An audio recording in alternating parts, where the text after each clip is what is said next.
Welcome to Words Apart. This week, I'll be speaking to Jan about his journey and about his career and about his transition and where he is now. This is someone I went to school with. We were in secondary school together from year 7 to year 11. So it's really nice to be able to touch base and see where you're at. So welcome, Jan. Thank you. So I guess to start with, maybe sort of introduce yourself and what you're doing now and sort of what you're interested in and what work you're doing. Right, so I'm Jan, like Pauline said, and I work in the NHS at the moment.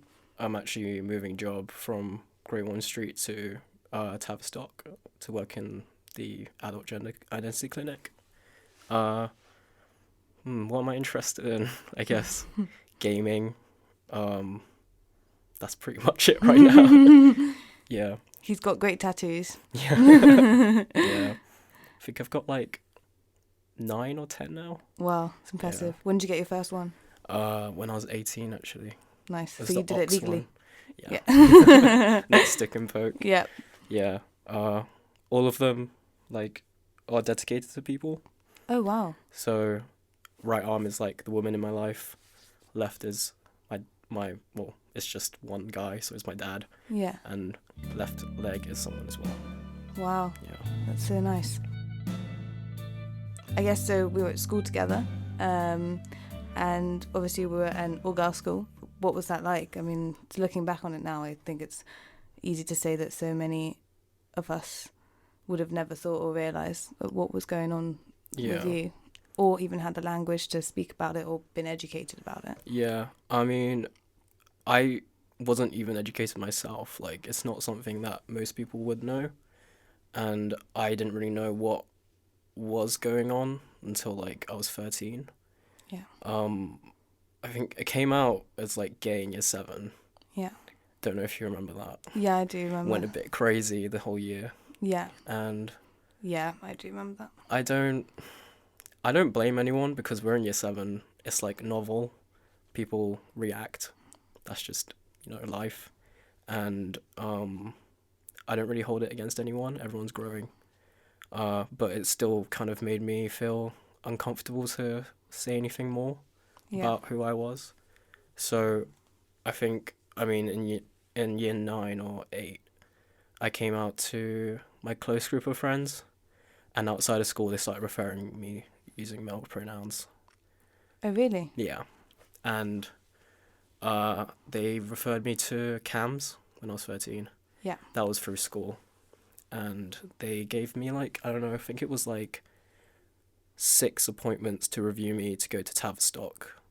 Okay. For adolescent services to get referred to gender clinic. So that took another 2 years. So that brought me up to so that was 16 to 18. And then I was referred to adult services, but they did that a bit late because they should have done it when I was 17 because it takes a year or so for referrals to go through because of how kind of little funding the gender identity clinic gets. So the waiting times are quite high. They gave me testosterone when I was 18, but just because they knew I was waiting for a while, and they were quite sure with my case that I needed that, and it wasn't something I could wait for anymore. Yeah. So, yeah, it's been a long road. Yeah, so you almost, from the beginning of being in secondary school, you were sure. Mm-hmm. And I mean, was it a hard process with CAMHs? What were you happy with the services that you were given? Yeah, I think what helped a lot was we had kind of the help at school as well as CAMHs, because we had the services we did at school where we had those 20-minute sessions. Yeah. CAMHs was up and down. I had 3 therapists leave during my time there. Wow. So I was switched around a lot, and you had to keep describing what's going on with you, and it gets a bit tiring sometimes. But it wasn't terrible. I got the help I needed. I got prescriptions for antidepressants, and yeah, like generally it was quite okay. It just felt like it took forever. Yeah. And Yeah. is it normal for a process to take that long? Yeah, I think I was actually quite lucky to be even given testosterone in adolescent services rather than adult. But that's because they knew I was in the system since I was 13. So,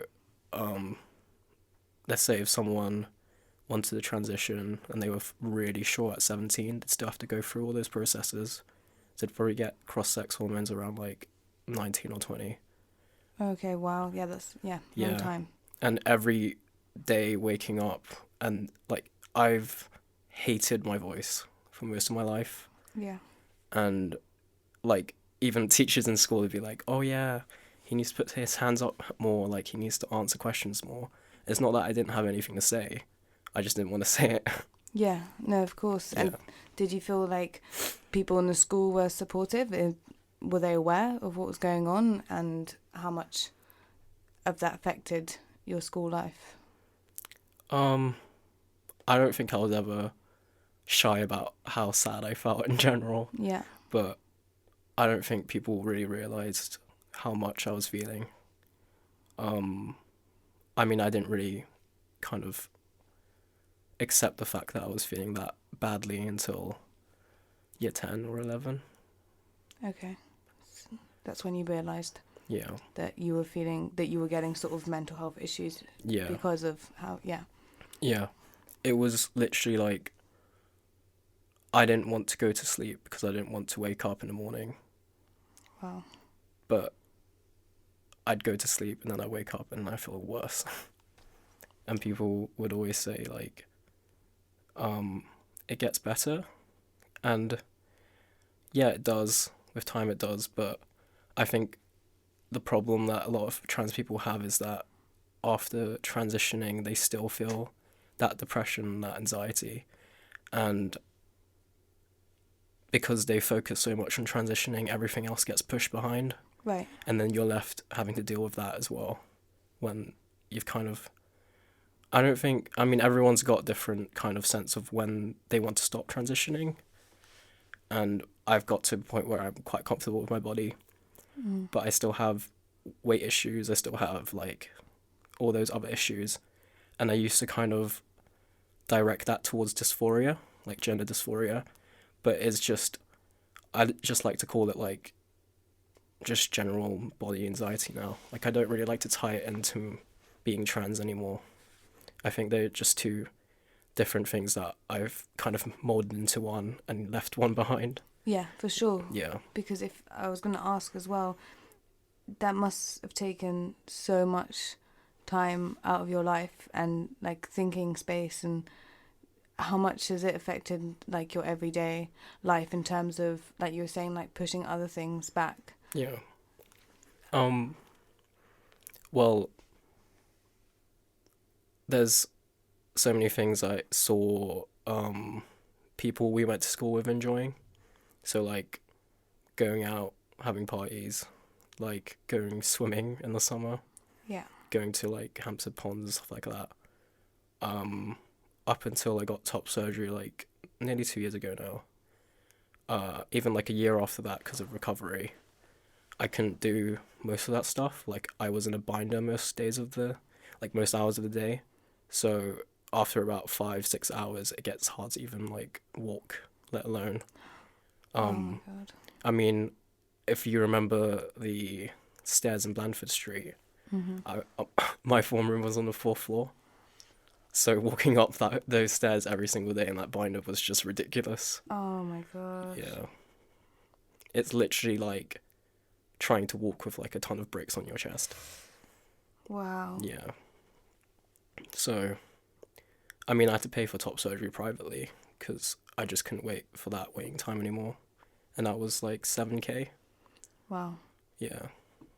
And how do you feel now with your body? Do you feel more confident? Do you feel more free? Yeah, I do. I think I really underestimated how much happier I would be, because I don't have to dread putting that binder on every day when I go out, and I don't have to worry about getting outed because of my binder. Like if I'm wearing like a white shirt or a white t-shirt. Like these are all things that you have to kind of consider. Like, am I flat when I wear this shirt? Am I going to get clocked if I go to the toilet? And then is that person going to be violent? Like, you never know. I mean, I don't really know how trans women do it because, sorry, they're at such a, like, the statistics are crazy for murders for being trans and stuff. It's scary. It is scary. Like, public toilets, public changing rooms, any of those are scary.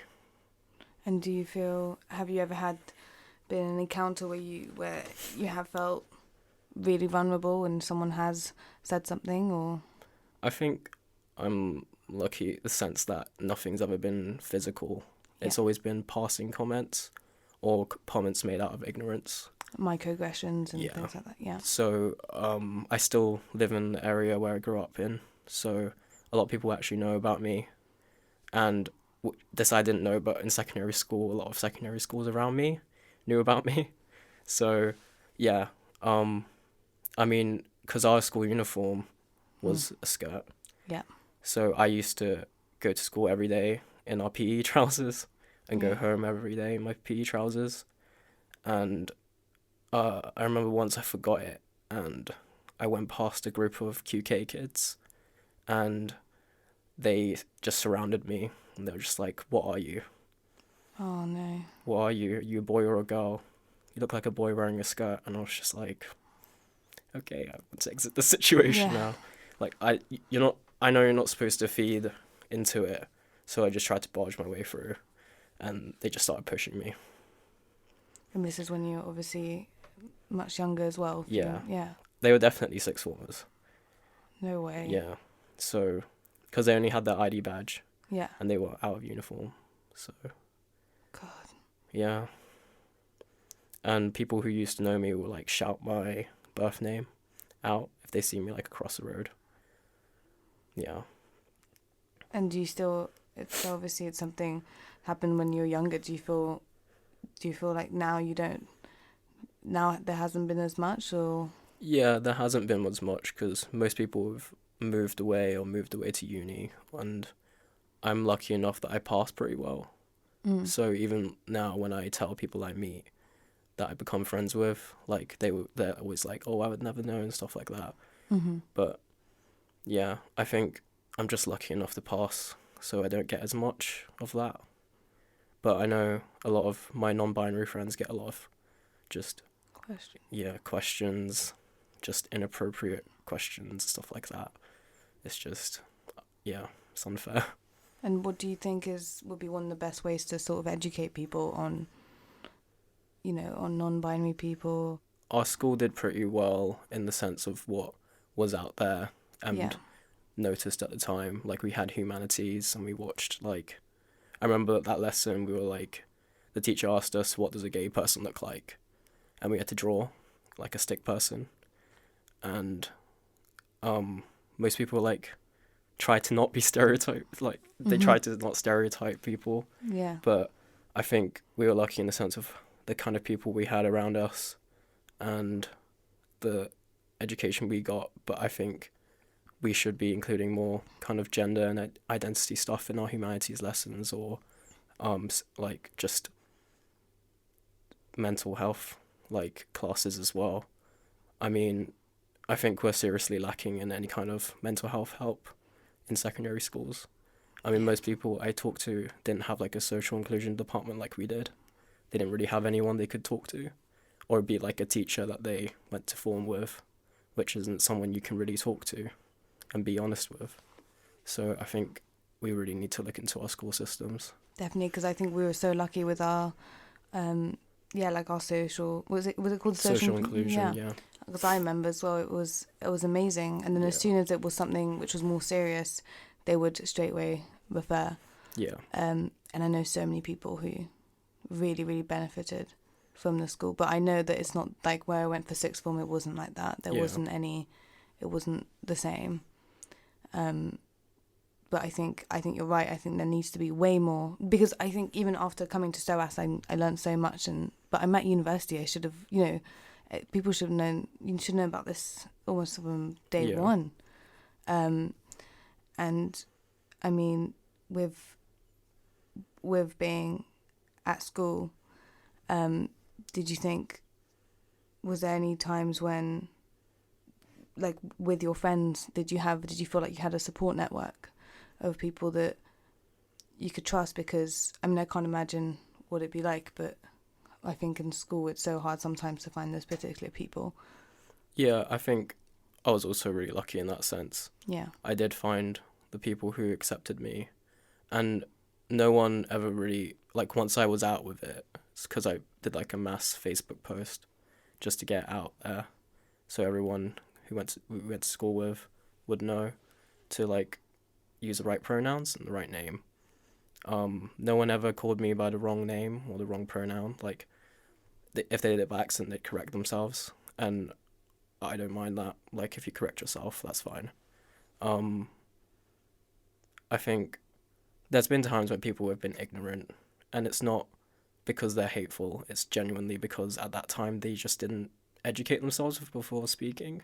Yeah. And I mean, that's easy to do when we're like 15, 16. Exactly. So, yeah, like comments like, oh, but you'll never really be a man. Like, they stick with me, but I also have to think of the fact that what age we were, how it wasn't really widely in the media yet, and not everyone kind of knew what being trans meant. So it's forgivable, but obviously it's something that sticks in my mind because it did come from a friend.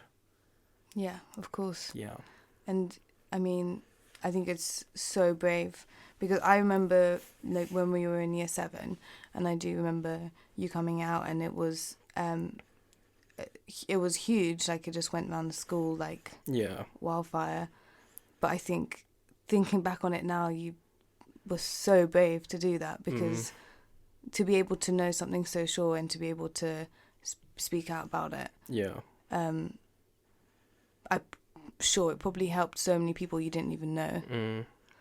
I think going back to kind of education on it, I think if there was better education, kind of like how sexuality and gender are two separate things, I might have been a lot more clear on what you meant. Yeah, what I meant. Because, you know, growing up, especially in a traditional Chinese family, it's like men are with women and women are with men. And I like women.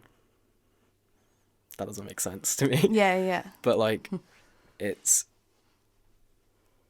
was just such a confusing time, and I wasn't ready for that kind of reaction because I hadn't like prepared myself for everyone to know, because I'd only told the group of friends that I'd made friends with, and someone told everyone.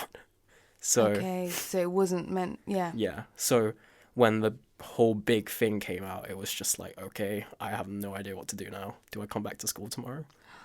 Yeah. Yeah.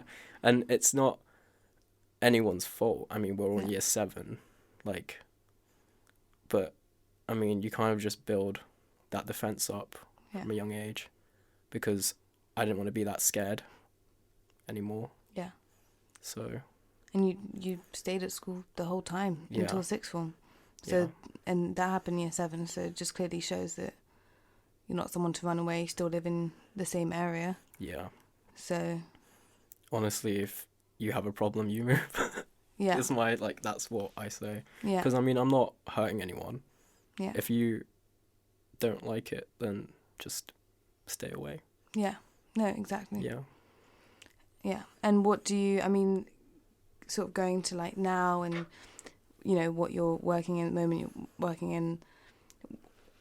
in the health sector, and how has it affected it, you being in your career and at work? I think being in the NHS is very, very helpful, because most people are very open-minded, and I've not experienced anything negative. Like, people who I've told, they are really nice about it, and they're just like, oh, I wouldn't have known, and it doesn't make me look at you any different. Like, I've known you as a man, and you're a man. Like, you telling me you're trans doesn't really make a difference. Yeah. Like, I think one thing that one of the new friends I made at work, who was an intern, said to me was, I'm really glad I met you, because without meeting you, I wouldn't be kind of aware of everything that's going on, and I wouldn't want to educate myself as much. But you make me want to educate myself on those kind of issues, and you've helped me a lot with understanding kind of how life is for people who are part of the LGBT community.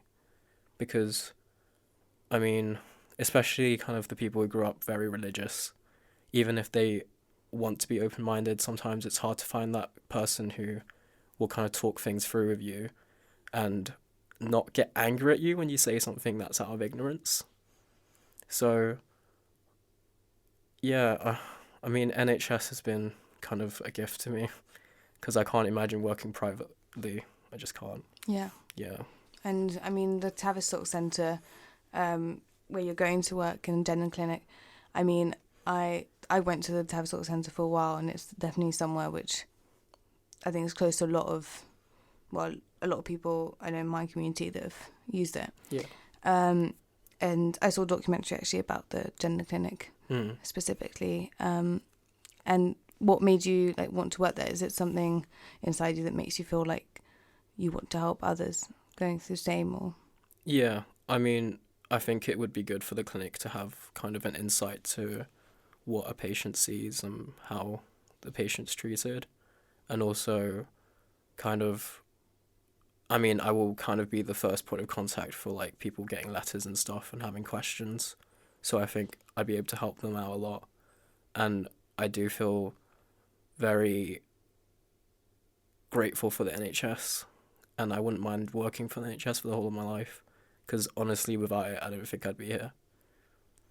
Yeah, and I think I can't imagine what it'd be like for any people living in different countries. I think we are so lucky to have this, and to be able to just go into your school and not feel like, obviously that there was obviously moments where you were going to feel vulnerable, but going up to a teacher or going into the social inclusion unit and being able to be referred, and that's not something that you get at all, in so many places. Yeah, I'm really grateful for how lucky I've been in my life, but I think it's sucky that I have to be grateful for that, and that's just not the norm.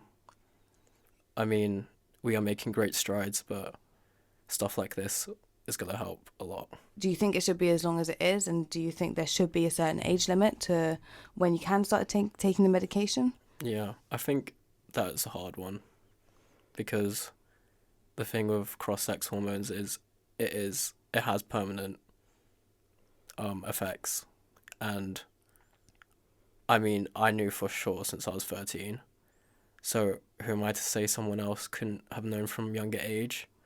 But I think kind of practitioners and psychologists are very aware of how people can nitpick at the cases where people do regret it, and a lot of the anti-movement do focus on that, look at these people who regret it, and they take that as a whole rather than very particular cases. Yeah.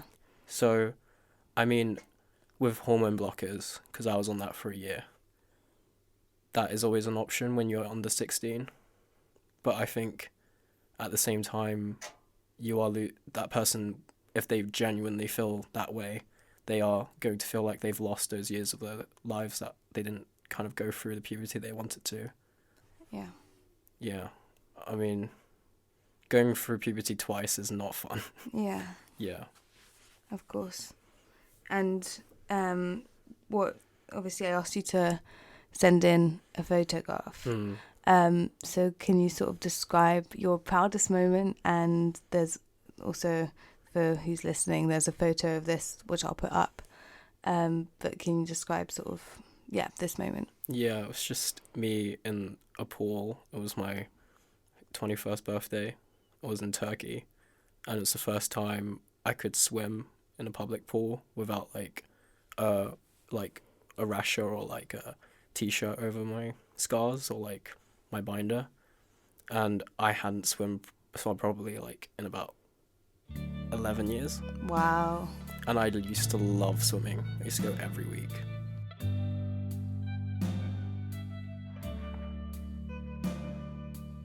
I think it's hard for us to sometimes take a step back and take a big breath and just think, okay, we need to educate people rather than be angry, rather than shouting in someone's face or like writing rude ass comments on Facebook in reply to like transphobic or homophobic or whatever comments. That's not going to educate anyone. It's only going to push people to the edge even more. Especially if you know a friend's coming up to you and asking you a question. If you know that person and you know they're not the type of person that would say something hurtful on purpose, I think it's good to just take a step back and kind of trying to educate them on why that's wrong, why you can't say something like that, or kind of how they can kind of improve on it. And if that person doesn't take it in and continues, then fair enough. Then sometimes it's just better to cut people out. Yeah. Because you tried. And if they don't listen, they're not healthy for you. Very well said. Yeah. Well, thank you so much. No worries. That's it. Yeah. Thanks Perfect. for having me. No worries.